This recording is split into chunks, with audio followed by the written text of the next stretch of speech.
we're live. Hi. Hello. Hi, everyone. This is Lisa Neer, mezzo-soprano and composer, and I'm here with the fantastic flutist, piccolo player, Rose Bishop from, you're in North Liberty, Iowa? Yes. North Liberty, Iowa. All right. There's many wonderful towns in Iowa, and I couldn't quite remember which one you were in. Welcome, Rose. It's so good to see you today. Yeah, you too. Thanks for having me. Oh my gosh, my pleasure. For anyone who's tuning in, Rose is one of the performers who is performing on Of Wind and Waves this Sunday at 2 p.m. Pacific, 5 p.m. Eastern. And what's really exciting is you will also be able to purchase the EP, which features both of the songs that Rose is playing on the concert.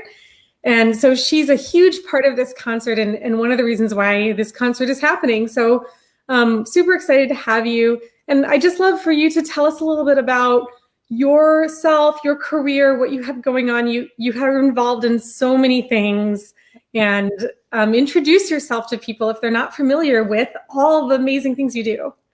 Okay. Hi, my name is Rose, and I live in Iowa. I'm originally from Atlanta, Georgia. I moved up here to complete my master's of music degree, and I graduated in 2015, and then I just sort of never left. So I like to call myself a transplant. And I love it here, outside of the 2 feet of snow we have outside currently.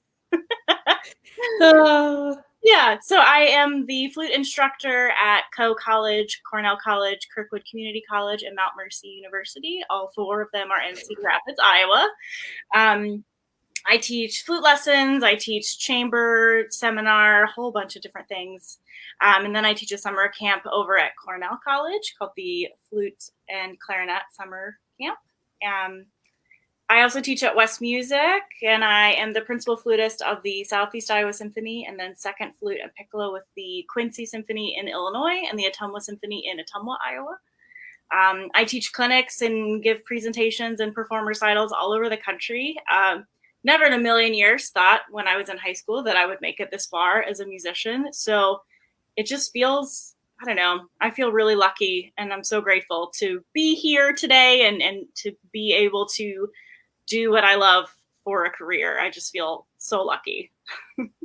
Totally. I can relate to that. And I think, there's luck, and then there's also, my gosh, hard work, and artistry, and, the kind of commitment that we met at the University of Iowa when I was doing my doctorate there and you were doing your master's. And you just knew Rose you were always in the thick of things. You put yourself out there, you played as much as anything that you could play, you played, and you were working hard. You earned so much of the successes. It's hard earned, and it's just fantastic to hear all the great things that you're doing. Well, and I think a lot of it comes from, I've had so many people in my life to say, hey, you're just not good enough. You don't have the right talent. You don't have the right personality. You're just never going to make it. And I thought, yes, I will. You watch me. Wow. So, that is so inspiring, and also kind of crummy that happened to you so many times. You're so, it sounds like you're so at peace with that now, but I bet that didn't always seem like something that you could overcome, or did it? It didn't feel great at the time, but I look at life as, life's really short, and it is what you make it out to be. I could have given up when I had teachers over the years tell me that I would never make it. But, I just thought, why not? Why can't I make it? I can grow as a musician. I can grow as a person. And a lot of it was hard work, and a lot of it was just networking, and that's how you and I met. And I don't know. I think if you really work hard enough, you can do anything, honestly. I love that. And that resonates with me so much on a few things. First, my own story of sort of discovering like people singing on stage, whether that was in musicals or in operas or in recitals, and being like, well, someone gets to do it. Like maybe I could get to do it. And I always was like, maybe I can't, but what if I just tried, and could I? Yeah, but what if you can? Yeah, what if I can? And then I really have also thought this last year, and that's part of how this concert came, like that I've just been really aware that life is happening right now. And in March of 2020, I thought I was being very conservative when I thought, okay, we're going to shut down for like 3 to 6 months. Yeah. And when you're only thinking but when you think it's going to be 3 to 6 months, you think, well, I could pause all the things I really love, or I could modify them in these imperfect ways or whatever. I could deal with it. But we're really experiencing that this is going on longer. It's taking a lot longer than many people thought to get back to normal. Not like normal was completely great, actually, for a lot of reasons. There's things we miss that we want to get back to, and then there's things I hope we change. But, I look at my own students and I look at people like you and go, no, like, look, life was continuing to happen.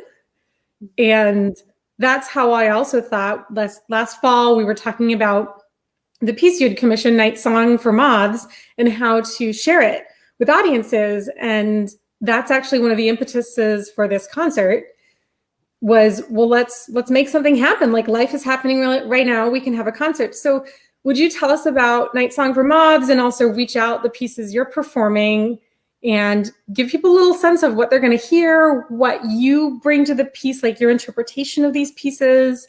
I think they would love to hear that. Absolutely. So we'll start with Night Song for Moths. I commissioned this piece long before we ended up in a pandemic. I feel, as someone who has a voice in the music field, that we need to be lifting up the voices that have been oppressed for a very long time. So I wanted to commission a lot of pieces by women, people of color, the LGBTQ plus community. I feel like it is my duty to do so. And so I've been commissioning pieces the last few years. And so Lisa and I spoke about commissioning a piece, and I thought, solo piccolo is my jam. Let's do that. Yes. And I had no idea what it would be like. I just knew I wanted something to perform. And when I remember getting the rough draft before the pandemic, and I thought, okay, this piece is wild. It's really cool. And then once the pandemic happened, I felt like, okay, Night Song for Moths, you hear these elements of the moth kind of fluttering throughout the night.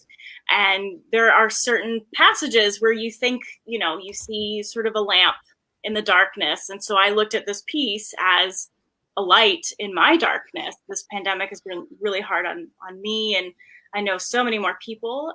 So this was, I don't know, it changed me in a really moving way. And I don't know, it became a real light in my darkness. And this piece originally was supposed to have been premiered last spring with a series of recitals for my residency as the artist with the Southeast Iowa Symphony, but obviously those were all canceled. So I've been just itching to perform this and premiere it for a long time. And I'm so thrilled that we finally get to do this, and the recording is really good. Yes, I can attest, as I've been preparing for the EP release and the virtual concert, Rose sounds like $1,000,000. And wow, yeah, I'm so excited to share this piece, and you play it so well. And I think too, for me, one of the things that was interesting when we were talking about writing this piece, and you said piccolo, and we talked about like the things that you love about the piccolo. And one of the things you mentioned was the low register, which is featured in the piece. And so I think for anyone who's sort of used to like a marching band piccolo that maybe is brought in like for that last repeat when we want to go up the octave, I mean, we get up there, but you're also going to hear some colors of the piccolo that I think people don't always get to hear in ensemble music. So I'm so excited for that. Yeah, the way that you wrote this piece, I mean, it's so special, the different effects that I get to do, the tone color, the dynamic contrast. You don't really hear dynamic contrast a lot of times when you think of marching band piccolo or Beethoven's Ninth Symphony. The piccolo comes in at the last minute to scream the high register. But this is truly a very special piece, and I can't wait for it to kind of go viral. I mean, this piece is amazing. Oh, so that means a lot to me. I highly suggest anybody that gets to hear this, put this on your rep list. It is amazing. Thank you. That just means so much, because we really care about that as composers. I do when I'm writing. You also perform another piece on flute, Reach Out, and let people know a little bit about what they'll hear in that piece. So reach out is like, it's totally different. So it's different because it's a different instrument. It's on flute. But this one was sort of written after and sort of in response to the pandemic. Isn't that right? Yeah, it was. Yeah. Yeah. So this piece, it's kind of similar in the sort of slow versus more uplifting little flutters. But it's special in a different way. I don't know. I haven't quite figured out what I want to say about this other than when I originally saw it, I was scared. Oh. The flutist that premiered it, Ray Faruta, they're just so good. And I thought, how am I ever going to make sounds that are that flutist? So I was intimidated because he's so amazing. He's wonderful. And so getting to put this together and perform it, it was awesome. I'm really happy. And now, I mean, one of the things that's so cool for me is like, now I have your fantastic recording of Reach Out, and people are going to get to witness that this Sunday, and they can buy it on the EP. And your interpretation and Ray's interpretation are like both gorgeous. And of course, it's like the same piece, and it's also different because of what you each bring to it. And that's, as a composer, a lot of times we get a premiere, and then sometimes, especially early in the career, maybe that's the only time that piece is performed for quite some time.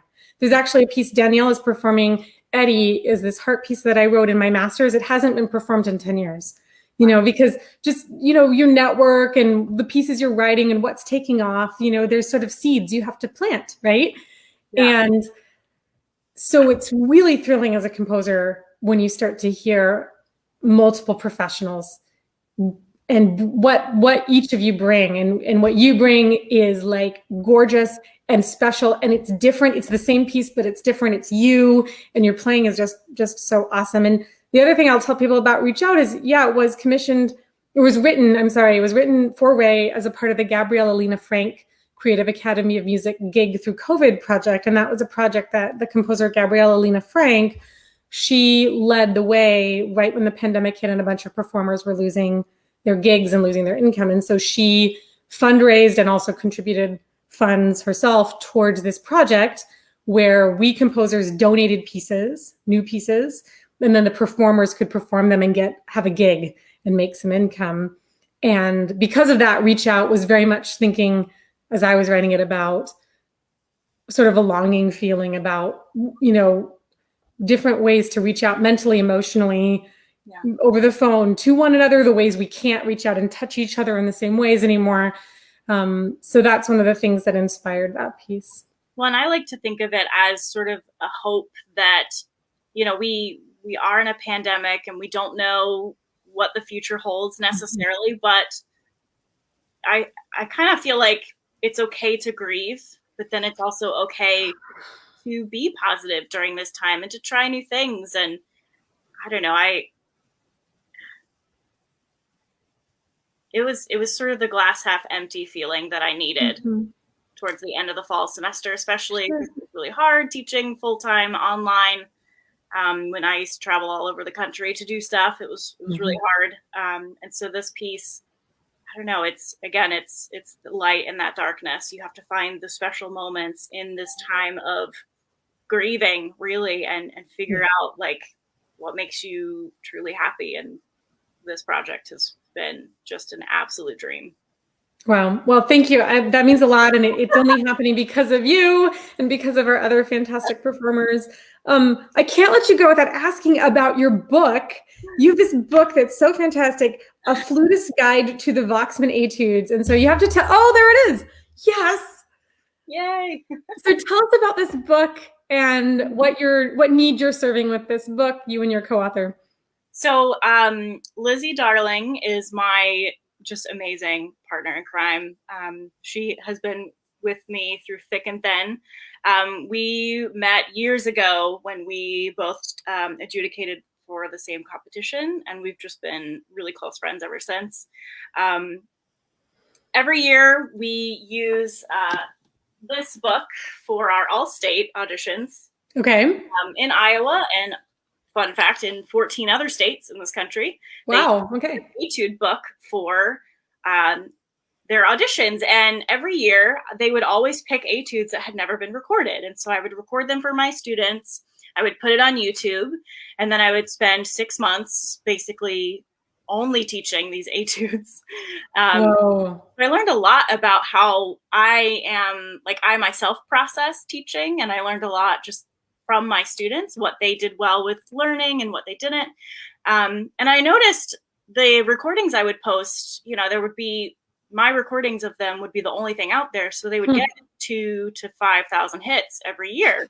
Wow. Okay, there's definitely a need for this. So my original idea had been to record all 52 of these, but there are 52 of them, and they're all crazy difficult. And I knew I did not want to do this alone.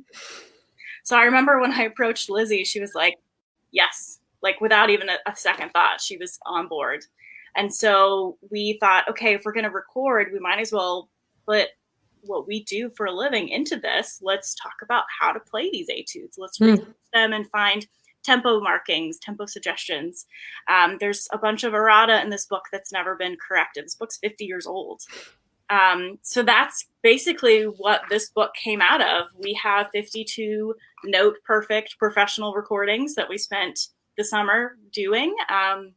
We thought it would take like 3 years to do this project, and because we lost all of our gigs and then went into the summer and didn't have anything else to do, it took about 6 months. Wow. It's pretty insane. We spent like 10 to 15 hours a day on this book for 6 months. And this my gosh. This is my pride and joy. Like, if I do nothing else in my life, I'm the most proud of this.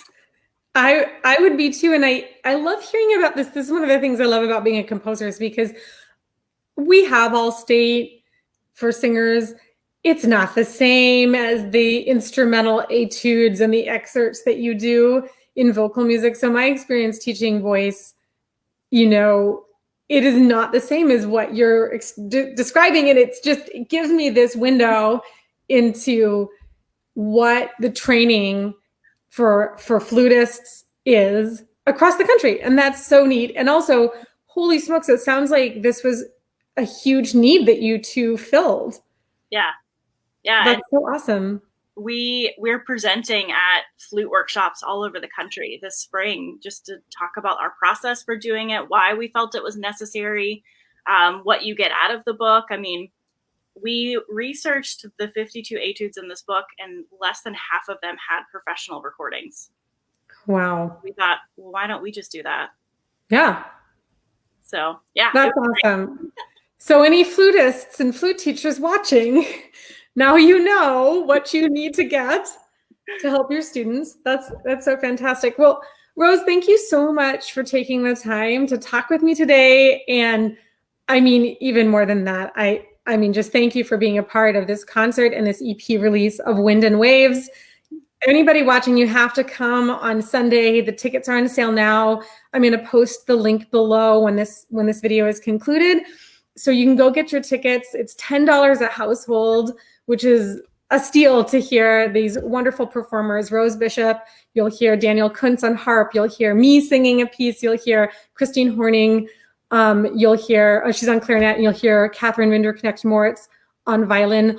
All of the music is written by me, and every piece in some way explores the currents of water, the currents of air, and the currents of emotion that define our existence.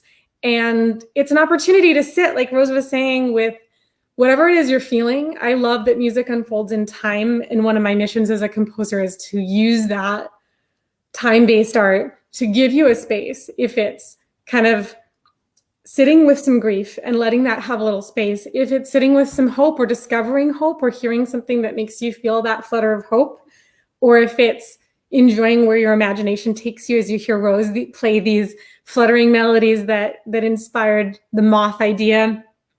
Whatever that is, that's what this concert is. It'll last about an hour.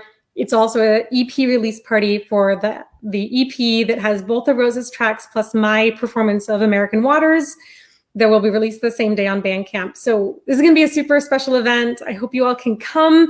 And also keep an eye on what Rose is up to. She's a mover and a shaker. You're going to see her all over the place. So you're getting in, not on the ground floor at all, but there's like there's even more amazing things to come in her career. So now you know to watch her. So thank you so much. This has been really awesome. Yay. Thanks for being with me, Rose.